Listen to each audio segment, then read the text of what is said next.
Bamroli industrial એસ્ટેટમાં આવેલ Krishna import export એકમના મહાલક્ષ્મી એસ્ટેટના ગોડાઉનમાંથી ખેતી માટે ઉપયોગમાં લેવાતા સબસિડીવાળા યુરિયાની 50 કિલોની 1201 બેગોનો એક મોટો જથ્થો ઝડપાયો છે। સુરતમાં ઔદ્યોગિક એકમોમાંથી યુરિયા ખાતર મળવાની બીજી ઘટના સામે આવી છે। ખેતીવાડી વિભાગ દ્વારા બમરોલી ઇન્ડસ્ટ્રીયલ એસ્ટેટમાં આવેલ કૃષ્ણા ઇમ્પોર્ટ એક્સપોર્ટના એકમના મહાલક્ષ્મી એસ્ટેટના ગોડાઉનમાં દરોડા પાડવામાં આવ્યા હતા, જ્યાંથી રાજસ્થાનથી સબસિડીવાળું યુરિયા 201 બેગ મળી આવી હતી। अधिकारियों रेड दरमियान कृष्णा भागीदार नायक नटवरलाल तेमज डॉक्टर राज हेमंत द्वारा बेग राजस्थान और खंभात मंगाव्यो होવાનો खुलासो करायो हतो, परंतु तपास दरमियान तमाम खुलासो पोकळ साबित थया हता, जेने पगले खेतीवाड़ी अधिकारी द्वारा पोलीस स्टेशन में सत्तावार फरियाद दाखल करवामां आवी हती।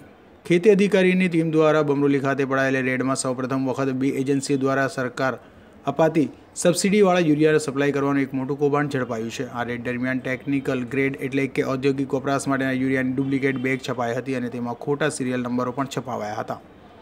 પ્રકાશવાળા સાથે અઝર કુરેશી।